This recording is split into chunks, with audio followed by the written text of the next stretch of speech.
Okay. Cool. Okay. Welcome everyone to Female Firesides episode 1. My name is Emily Brandenburg and I am your host and owner of EB Design Agency, where I help women to just go for it. This podcast is all about sharing the stories of female entrepreneurs because when we share our journey, we inspire others.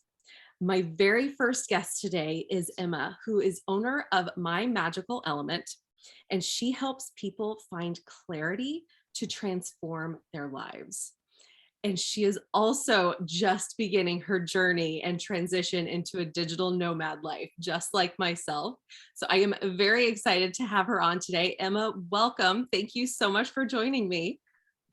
Hi, thank you for inviting me. It's so exciting to be here and talk about the digital nomad life and I know. traveling.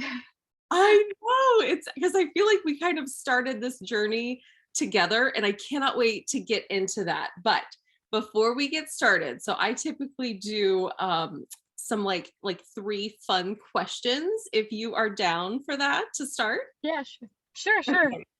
So question number 1. How long would you last in a zombie apocalypse? Oh, wow. I don't know because I have a lot of other questions with this one. Should I like be all alone or should I kill the zombies or I don't know. oh, it's hard to say. Like I'm not afraid of the zombies. Okay. But if I'm all alone, it would be hard, to fight them. So That it's funny. I ask the same 3 questions over and over because they're so good and like the responses are always so great. Random other little question to go along with this one. Did you know that a company actually manufactures bullets that are specifically for zombies? oh wow. They sell them. I'm like, Really? do people really? Zombies don't really exist. Do they know this? Like, are they? Maybe they know something more than we do. Okay, question number 2. What fashion trend did you used to wear that you would be completely embarrassed by now? Oh wow. Oh, when I was 13, do you remember the glasses that were just like the plastic glasses that it wasn't like sunglasses, it was just like the blades behind you, like the hip hop ones, just like a Yeah. plastic. Yeah, I guess this one. Oh my God, I love it so much. Okay, and last question. Who was your like adolescent actor or actress crush? Oh wow, it's hard to tell because I actually never crush on like actors or singers, but I was more into sports, so I would say David Beckham. Oh, there you go. All right. Nice, Yeah. nice. I love asking these questions because, like I said, they're always so very different, the responses, and kind of the same way with how I organize this podcast, this series, because the podcast is based around the same general question. A female entrepreneur I have on the show and I interview for them to share their story into entrepreneurship. So it sounds like, oh, that's the exact same thing over and over, but our stories are so very unique. And I, again, am so excited to have you on. So you just started living a digital nomad life.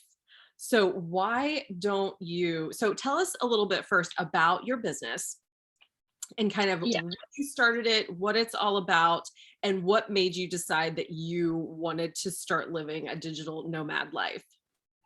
Yeah. So it actually happened all in a very short period of time because I am from Europe Central Europe from Slovakia. And we moved to Australia with my partner for studying and living abroad and living some kind of other life to try something different.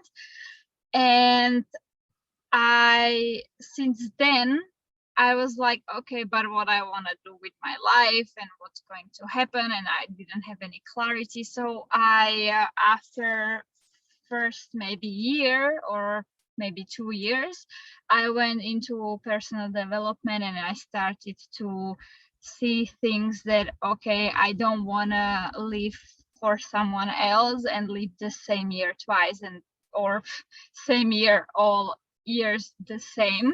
So I was like, I don't want to work for anyone else, just me.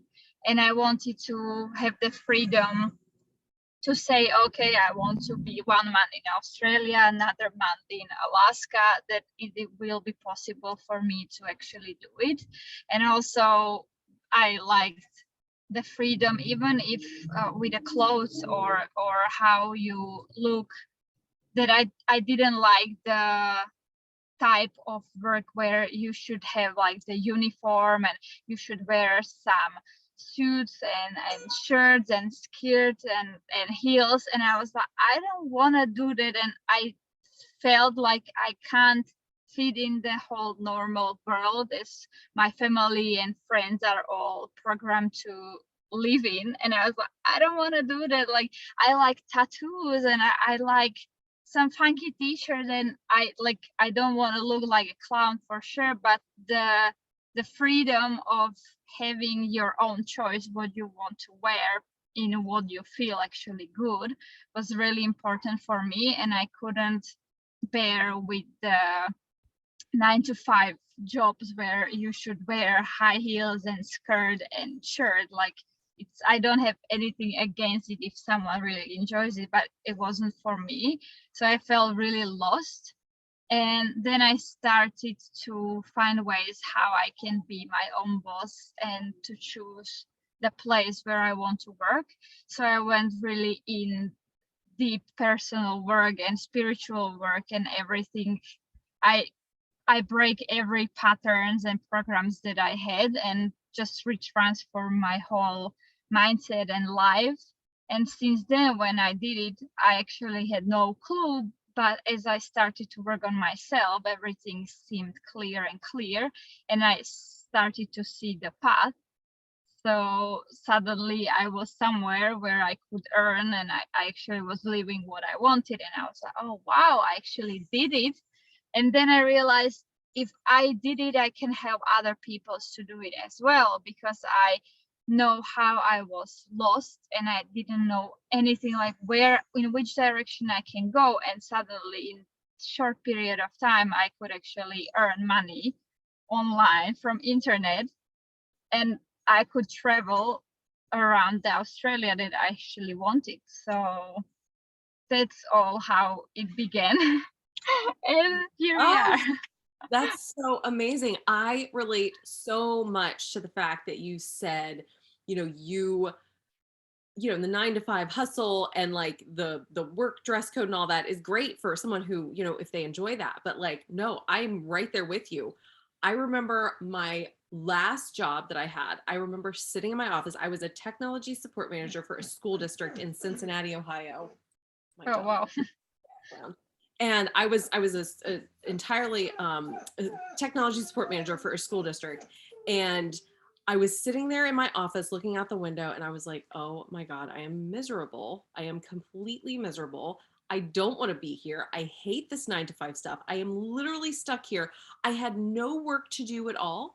I had no work to do, and yet I still had to sit there because I was on the clock, kind of a thing. And Oh, don't yeah. get me started about the dress code and how it is so anti women. And I mean, when I worked, so before that job, I actually worked at a bank, and it was, you could get written up if you wore a skirt or a dress and did not wear hose with it. I was like, are Crazy. you kidding me? Because it was unseemly for a woman showing her legs without hose on. Oh my goodness, that is just wrong. Like, It's crazy. Like this was never for me. I actually like a long time ago I was like I never actually worked in 9 to 5 to be honest. But even the now I feel that I'm a bit lucky that I didn't. But it's even like before I went to uni and you need to like in high school figure it out in which direction you want to go. And I was like, this is not for me. Like this is nothing in the world that I can like be this free spirit that I want to be and don't look the same. Like it wasn't like I felt so like against it. Like I don't have anything against it, what other people wears, but I felt so wrong. Like even with high heels, I hate high heels. Like if I wear it, I feel like this is so not me and this is so wrong. Like it's just like the internal feeling that like I'm not sure if it's like my soul or anything is just screaming like don't wear this, it's so bad, it's so bad. Like I enjoy it on other people and women and everyone who enjoys high heels, but for me when I'm in like I would wear the shirt and skirt and high heels, it's like it's not you. Like I would die inside if I would wear these. So for myself it was I was feeling really miserable because I was feeling so lost. Like everyone is working in such jobs, and for women it's also like you go to work in a bank and maybe some kind of hotel, or you're working as an assistant, a manager or something. But I was like I need something else. Like when you are a child, you also like imagine yourself working in some kind of jobs. And I always like imagine myself like working with other people and talking because I'm quite talkative, but I didn't know how to name that job. But I was like, what kind of company is that you're I couldn't imagine it more because I didn't know the name for it. But then as I was looking at my child and like looking back on what I wanted to do in my life, then I realized it was like the entrepreneurship that you talk with other people, but you're your own boss and you can wear what you actually want. So I was like, oh wow, like this is this is the direction that feels right for me. So I was like, I'm going all in. Like it's just a highway. I won't look back and I won't take any exit. It's just a highway. It's just this, nothing else. Oh my God, that's so amazing. And I think that says so much about you as a person because I would wager to say that close to 80% of the people on in this world settle in not just in life, like with relationships and things like that, but with their career because they think that's what they should be doing.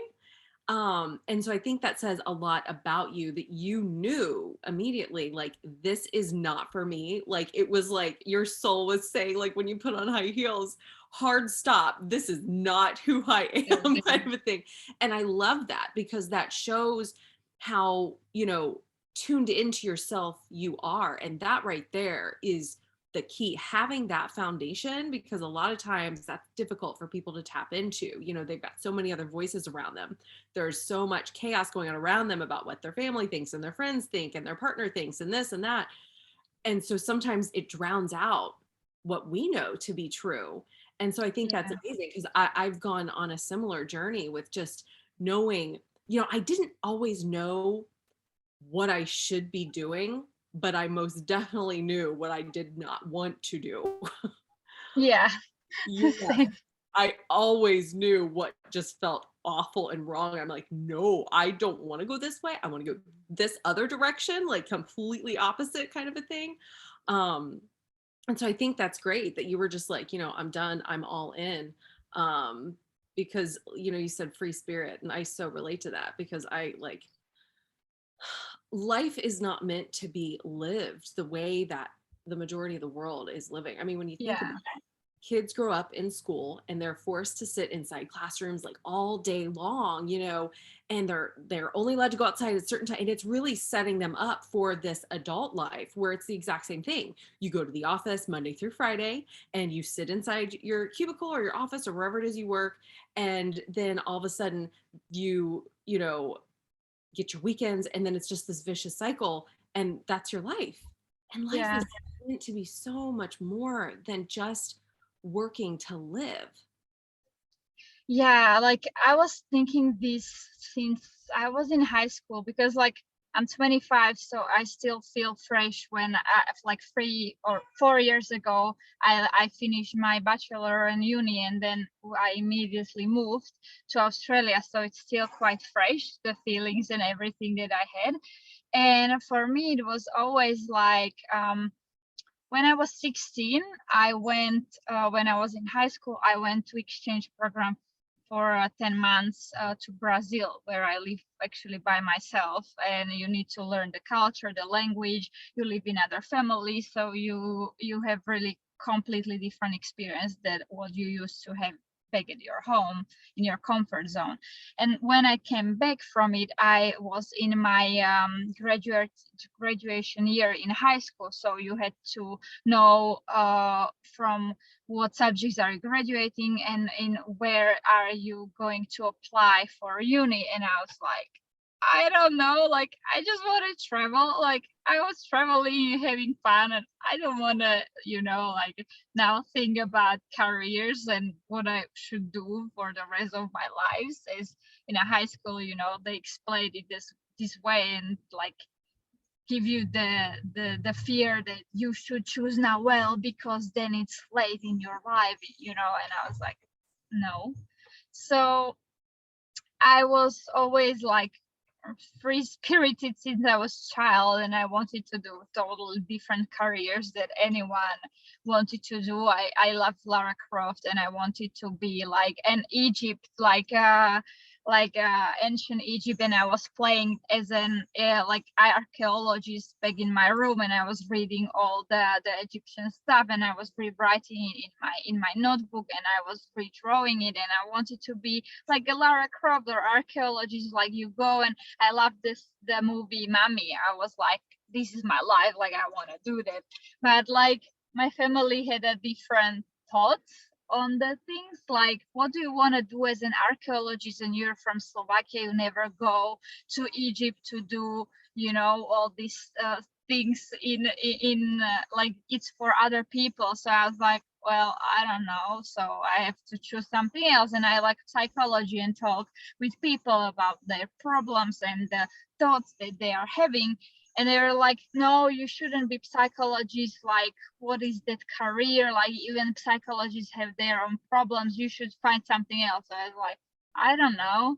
So I was like, okay, let's go for like a diplomacy and like international relationship, because you can travel and you can be with more cultures. But as I was in the school, I was like, this is not for me. Like I don't want to do that. Like I felt so lost, because I was listening what like their family means well, but it's not, you like they are not living your life. So I was feeling lost and lost and lost, and I was like, what I'm doing with my life? Like this is not what I want to do. Like I don't want to finish university, find some work, got engaged with my partner, have a wedding, have a baby, and take a loan from a bank to have a house.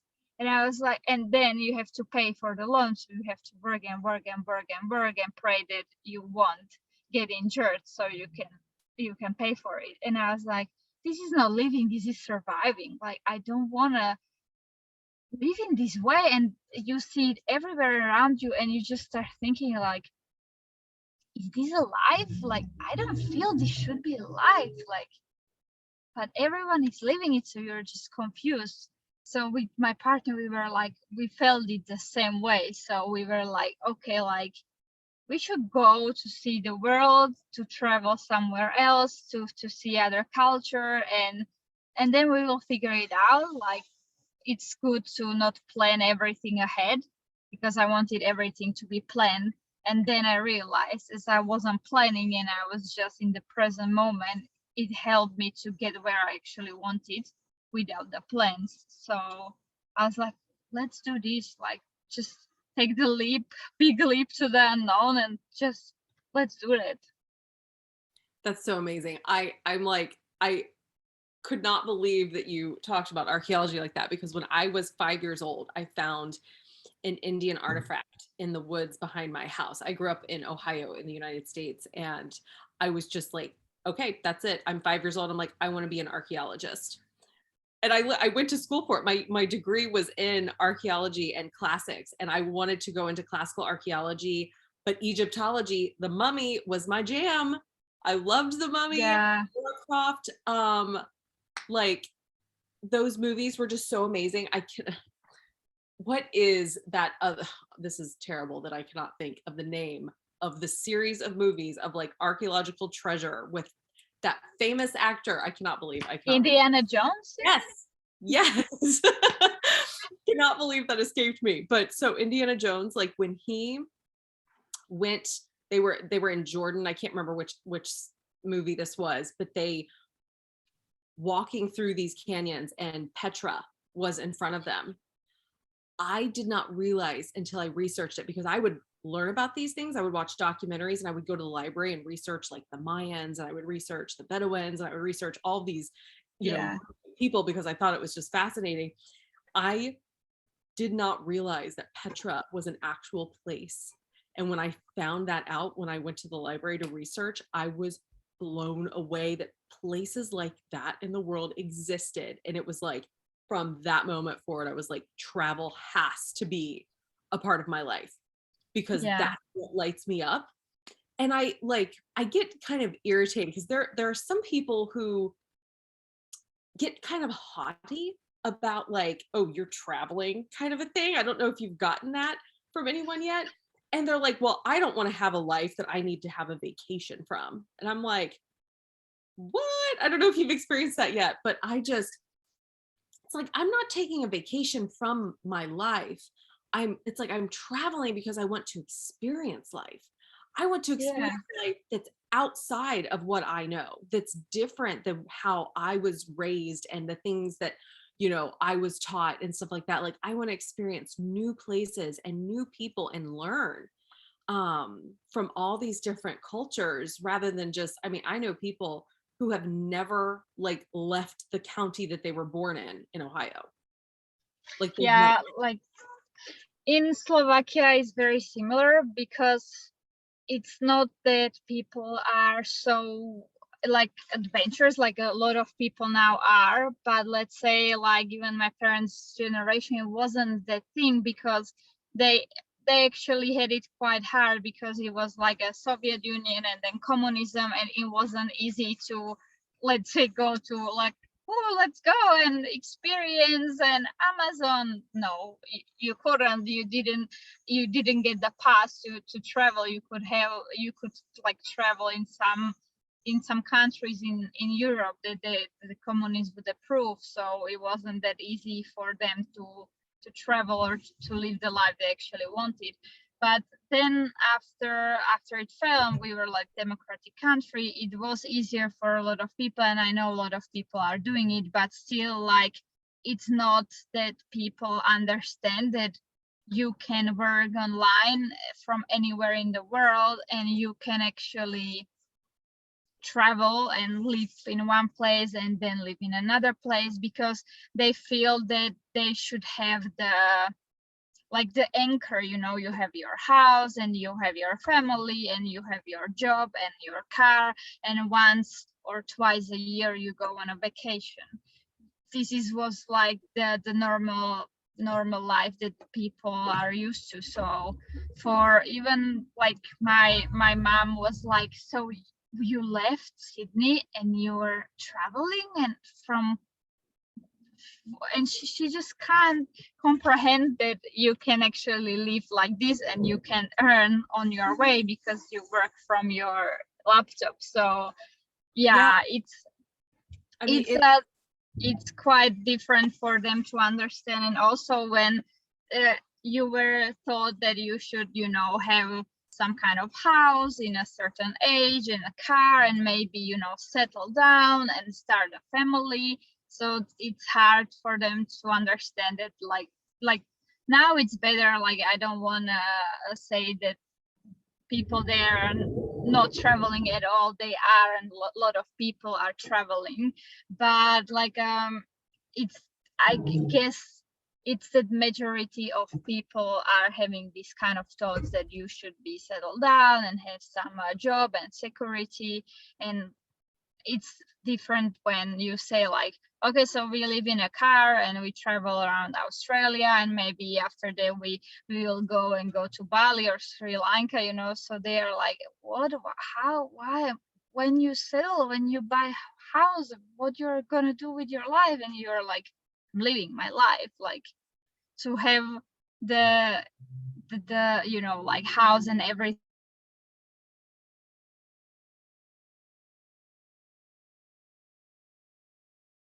that you have the option to live as you actually like and do activities that you actually want to do now is, for me, the living.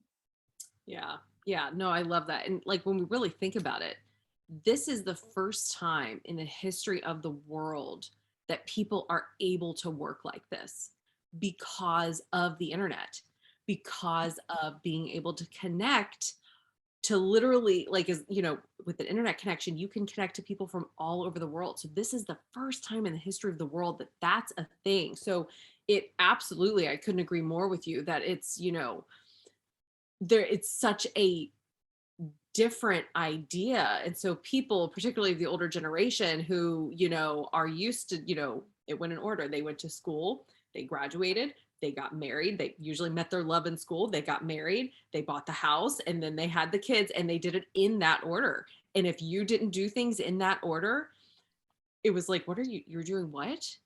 And I think that brings up another issue, particularly with women. I know I've had this issue before, is like, a lot of times we don't even know, or we don't realize that things can be different.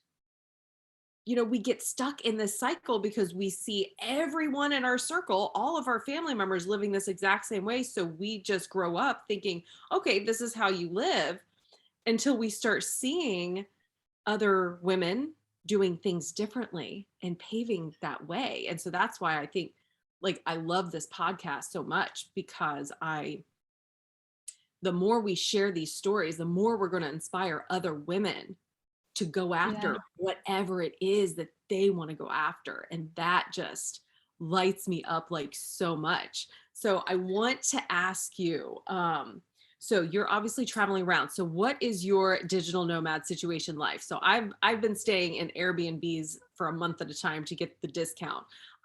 So are you staying in places? Or are you living out of your vehicle? Do you have a van? Yeah, so we have a camper van.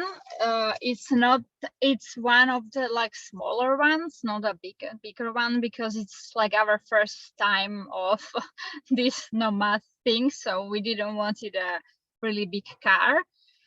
So we live in a car which is actually built that you can, you know, cook, you have your bed, you have your things inside, you have a shower, you have like we created the place that I could actually work from, or like I don't need to be in car, I can be outside, but I have like a Wi-Fi inside, and we work on the electricity.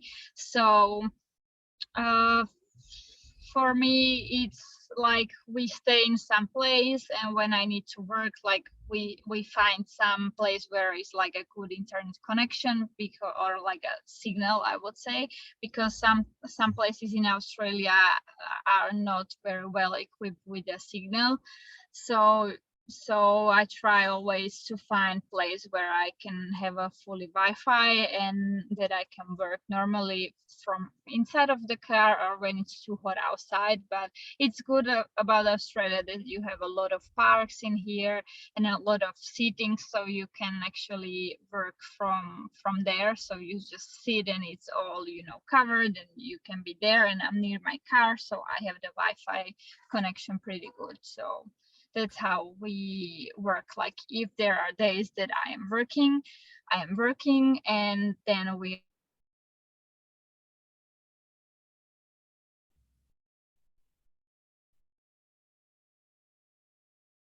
Oh, I think I lost you there for a second. Are you there? Yeah, I was just like waiting because I was like, are you frozen or Speaking of you're not Wi-Fi, frozen? Yeah.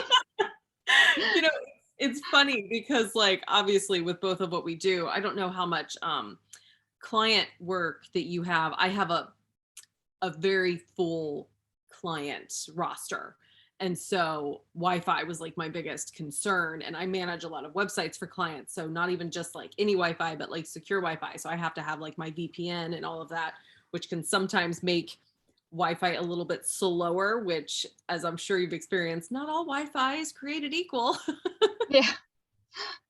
So it could be problematic. But so far, I mean, this is only my second place so far that I've been, but so far the Wi-Fi has been okay. I obviously have my VPN, so everything I do is secure. But yeah, I think that's probably my biggest challenge is trying to get quality Wi-Fi because it like just not everybody cares about it as much. You know, a lot of people go on vacation to get Yeah. away from the Wi-Fi, and it's like I have to have it. I don't, you know, I work maybe 25 hours a week max, but still when I like need the Wi-Fi, like particularly if I have a client's website goes down, like I have like part of my contract with them is that I will make myself available, you know, within a certain amount of time frame to fix it. So it's scary if I don't have. Yeah. Um, for me, it's like I have a Wi-Fi modem that goes on. It takes the like a telephone signal that you have like 4G, 5G. So I need to take care of like if there is a strong signal, so it can. I don't know how it works. I am not. I am not a tech person, but it transfers a lot of the power for the Wi-Fi to work. Yeah. So each time for me, I just need to see on my phone how the signal is strong and what kind of power I can generate, like if it's 4G, 5G, and based on that, I know that if I turn up the modem, the Wi-Fi will be okay.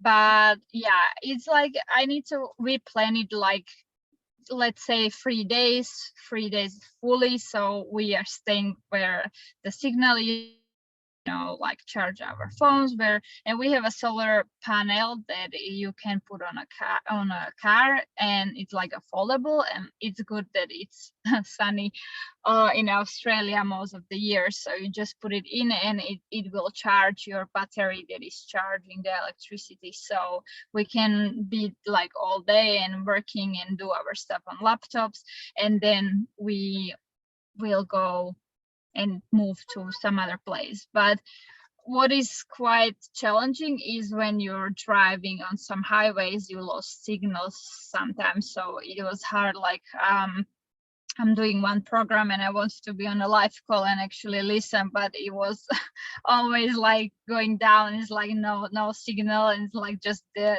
SOS one. I was like, oh shit, like this is what I don't like when you move and there is not a lot of signal on the Yeah. way. But yeah, it's we have to accommodate in the situation because you can't do anything with it. So I know I keep telling myself whenever something like that comes up, I'm like, all part of the experience. It's all part of the yeah. experience. It is all part of the experience. But Yeah. yeah, it can be a little frustrating. So I've had to get really structured with my days and the days that I work. I don't know about you. So as long as because I mean, I still travel around. So I'll have like my month-long base. But then while like I'm in Pensacola, Florida, and so like while I'm in Pensacola, I'm like traveling around to see different things. So like I save a lot of that for the weekend. So because I do tend to have a Monday through Friday schedule with my clients. Um, but I don't work more than 4 hours a day, like max. Typically, like if I'm spreading it out Monday through Friday. Now, if I know, like for instance, my next month begins on like a Tuesday, so I'm gonna be driving during the week. So I know like the rest of the week I'm gonna have to like jam pack my days a little more because I'll be driving 11 hours to get to my next destination, which is Yeah. crazy. Um, but it's I don't know. I am loving it. I am loving meeting new people. I'm kind of sad that I am just in the US because I'm from the US. I really want to be doing this in other parts of the world. which I know I will, but just the pandemic and everything. And I have my dog. So it's like, it's really hard. He's Yeah, it's harder. to take on a plane and he'd have to ride in the undercarriage by himself. And I'm like, I can't do that to him. Plus, he's going to be 8 this year. So he's getting a little old. So, but I'm so thankful to have this massive country that I live in, which I'm sure like Australia is huge as well. Oh yeah. So it's like I have this massive country, like I could literally travel this entire country and find new things to do and see. Uh, Yeah, like US is so huge and so diverse, so you have actually advantage of seeing everything, to be honest, like from Alaska and really like this kind of polar cold thing to Arizona where you have like a desert, and then you can go, like to Caribbean and Jamaica and Bahamas, so it's yeah, like the tropical, so it's like wow, it's so amazing. Like yeah, Australia is also like diverse, so you have all the seasons, and you have mountains where it's like snowing, and you have the desert, and you have everything. But it's like it's really huge, so vast, and it's not that populated as the country is so big, so it's like you see a lot of like vast, just wild, not like a wildlife, like but the nature and the trees, or maybe the desert. So it's totally different than we are used to in Europe. So, and also like you need to be careful because we are now in Queensland and we are heading the North Territory, and it's something that we lived in Sydney, so it's like like a big city where it's a lot of like multicultural, so there isn't that much of a wildlife and things that you should be careful because it could actually you can get eaten or anything. So here in the Queensland is like you have a lot of crocodiles, so you need to be careful, and you can't swim. Like you see beach and you say, hi beach, let's go to the beach and jump in the water because it's super hot. No, you can't do that because there could be a crocodile and it would be the last thing you do. So oh my God. yeah. There are And alligators where I'm at right now, and I am like terrified. So I'm right off of a bayou that's like off of the ocean or whatever. And I like every time I walk over there, because I have my dog with me. So I'm walking my dog all the time. I'm like terrified of running into an alligator because if it's not, I'm sure there were no crocodiles in Slovakia where you were. So you're not used to them. When you're not used to something, you don't think of it as being a potential threat. It's like it really pushes you outside of your comfort zone a little bit. And I don't know if people in Australia know this, I'm sure they do, but people talk about Australia as like literally everything there wants to kill you. yeah, yeah, it was really funny because we met one guy and we were talking with him, and yeah, he was laughing because like he's a fisherman, and so he's near the sea, so he could see even like he saw crocodile near the beach, so he went to tell the family that they want to go to the water, like just be careful, I saw it there, so just be careful, it could swim there.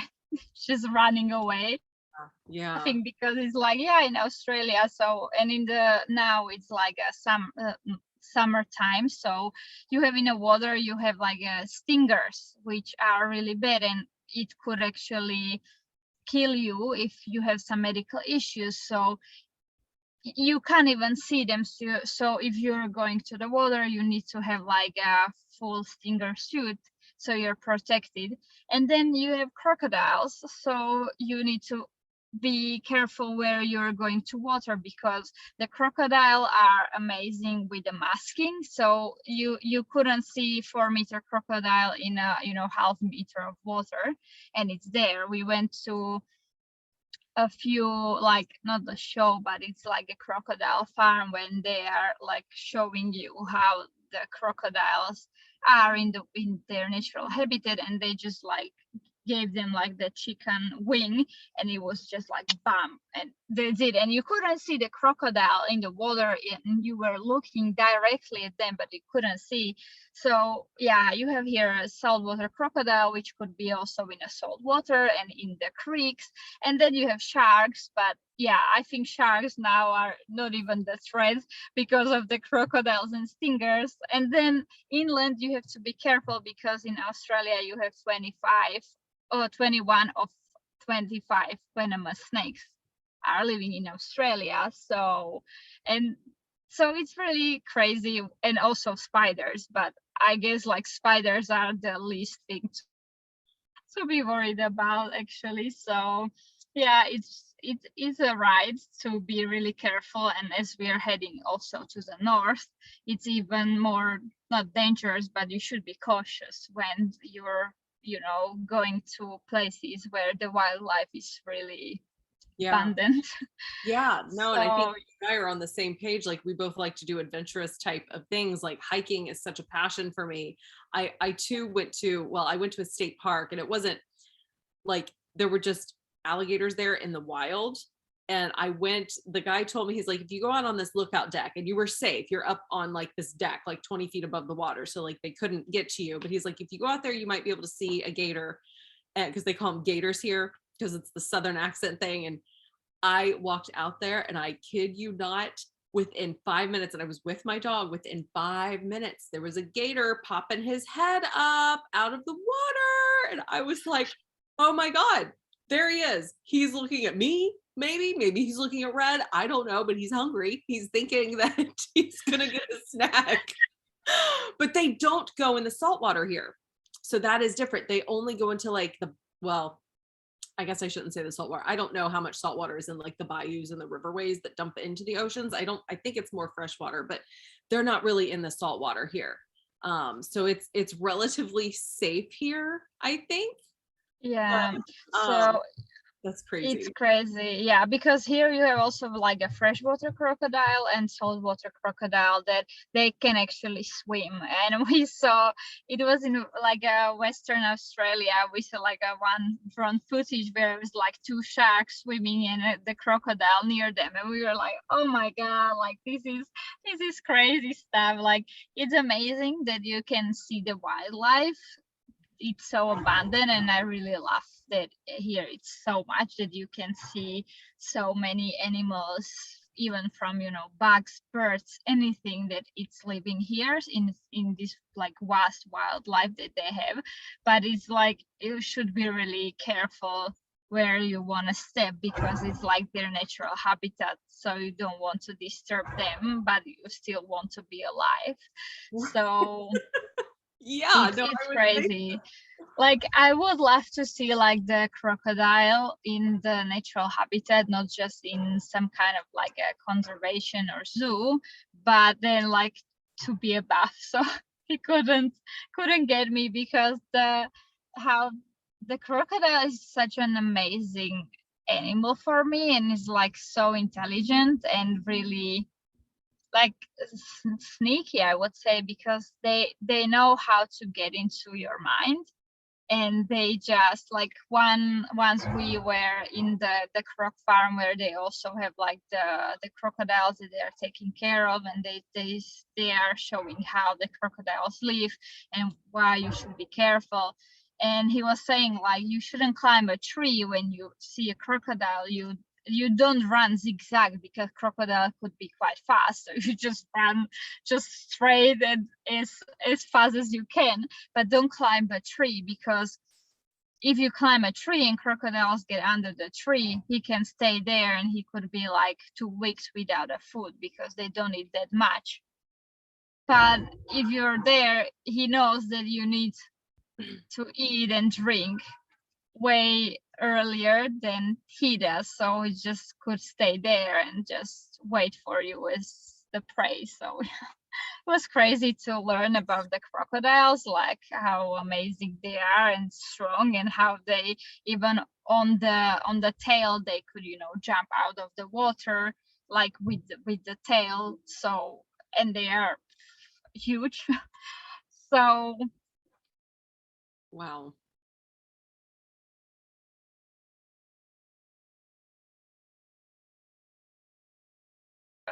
predators in Europe. So yeah, it's cool. Wow. So how long are you doing this for? Do you have a time frame in mind? I know you said you liked kind of the spontaneousness of it all, and I'm kind of doing the same thing. So I have kind of an idea of where I'm going through October, but I don't have a plan for after that. So I'm kind of wondering. Yeah, so our plan is to go like all around the Australia, and we have like some few like main points that we want to see, but then we're like planning to like more and more, because as Australia is really really big, it's like from, we were like, okay, so from this we will go to that city, and then we realized like it's like a more than 1 day drive. So it's like you should plan it like see what is in the area that you can see, and if is there something if you want to see it.